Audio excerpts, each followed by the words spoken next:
morning, New York. Sunny outside, 57 degrees. It's going to be a beautiful day, actually. 70 degrees outside later today. Isn't that gorgeous? 70 and sunny in New York? Oh. It's like a big kiss from God. It is. Well put, Ali Velshi.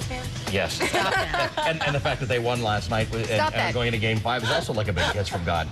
Let's ignore them, shall we? I had a feeling it wasn't the weather that was making you so happy. Okay, let's ignore them and move on now.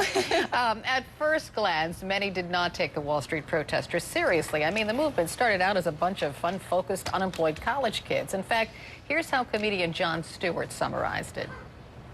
All right, I guess that is what democracy looks like, although to be fair, it's also what Bonnaroo looks like. Okay, they look silly, but they've been protesting now for 3 weeks, and the movement appears to be growing. It now includes community groups and unions. Celebrities are even joining the cause. So what does it all mean? Joining me to talk about that is Michael Kazin, professor of history at Georgetown University. Welcome. Thank you. Okay, so you've just written a book about activism on the left. So when you look at this group on Wall Street, what does it say to you?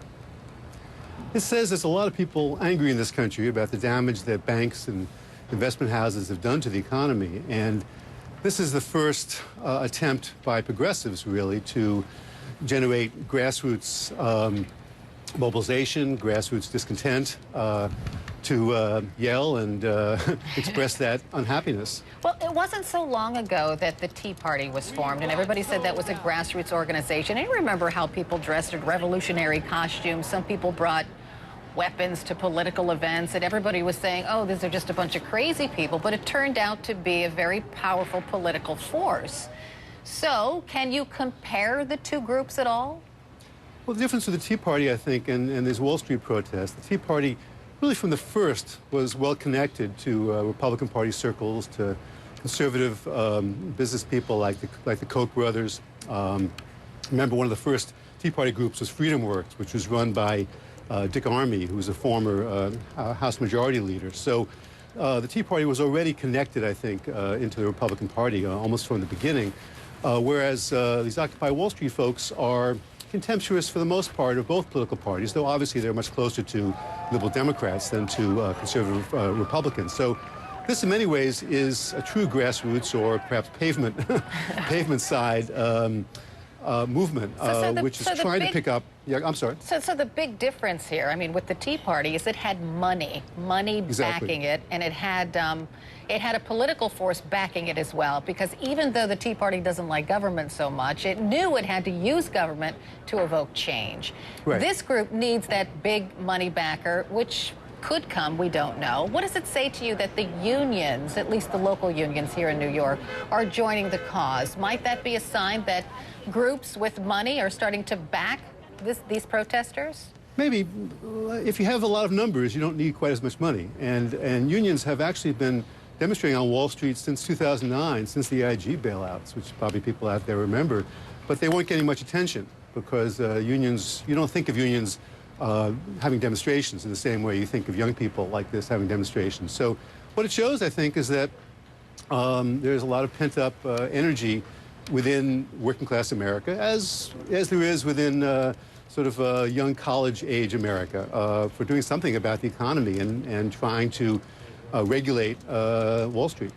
We've asked our viewers how they feel about these protesters on Wall Street, and many of them say, I know they seem unfocused, but at least they're out there and they're doing something. At least they're expressing anger, and people kind of enjoy seeing that these days because there is a lot of anger and frustration out there in the country. If someone, like a strong leader, would become the voice of this movement, I guess I'll ask it to you this way.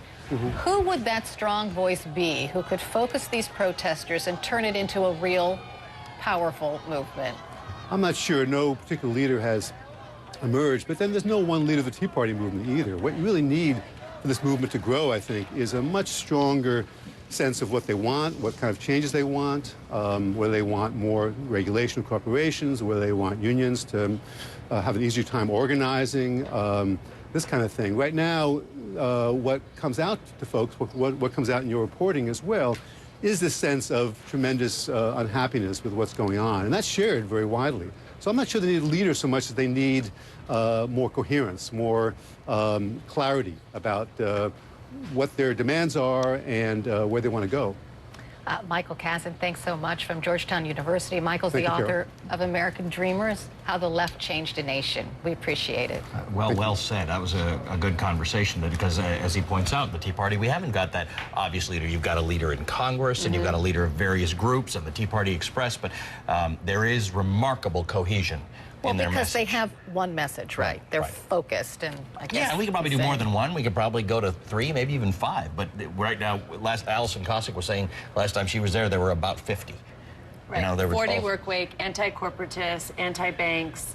What were some of the other ones? Yeah, I mean, she was just listing I saw some them. Ron Paul supporters, legalization of marijuana. Yeah. I mean, a lot of sort of disparate, I would say left, well, some left, but not some. Well, supporters of Ron Paul. Maybe not. Well, interesting. Yeah. But again, what we're hearing from our viewers, I mean, they understand that, and they think that's kind of strange too. But the fact that these people have been out there for 3 weeks, in large numbers, says something. At least somebody's doing something. That makes it different than the anarchists at a G20 meeting who have these same sort of kind blow in for a day or so. Right, have the same sort of messages that disappear. Right. Yep, that's true.